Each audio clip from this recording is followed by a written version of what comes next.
Hi friends, my name is Rajani. I am studying 4th class.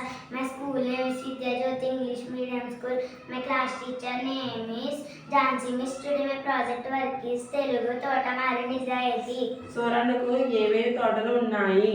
సూరన్నకు 100 ఎకరాల కొబ్బరి తోట, 70 ఎకరాల జామ తోట, 50 ఎకరాల మామిడి తోట ఉన్నాయి.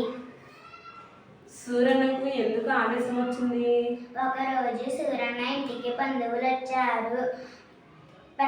రంగన్న పెద్దగా ఉన్న మామిడి పళ్ళను తెచ్చాడు. వాటిలో అధిక భాగం పళ్ళు పుల్లగా ఉన్నాయి.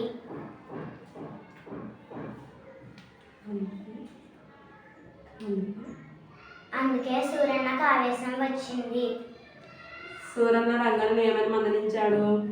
సూరన్న రంగన్నను, నువ్వు చాలా కాలంగా ఈ తోట పని చేస్తున్నావు. ఏ చెట్టు ఫలం మధురంగా ఉంటాయో, ఏ చెట్టు ఫలం పుల్లగా ఉంటాయో అన్నది తెలీదా అంటూ సూరన్న రంగన్నను మందలించాడు.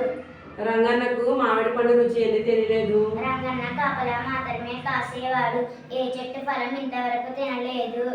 అందుకే రంగన్నకు మామిడి పండు రుచి తెలియదు. ఈ కథ యొక్క నీతి, నిజాయితీ అనేది కలకాలం ఉంటుంది. Thank you sir.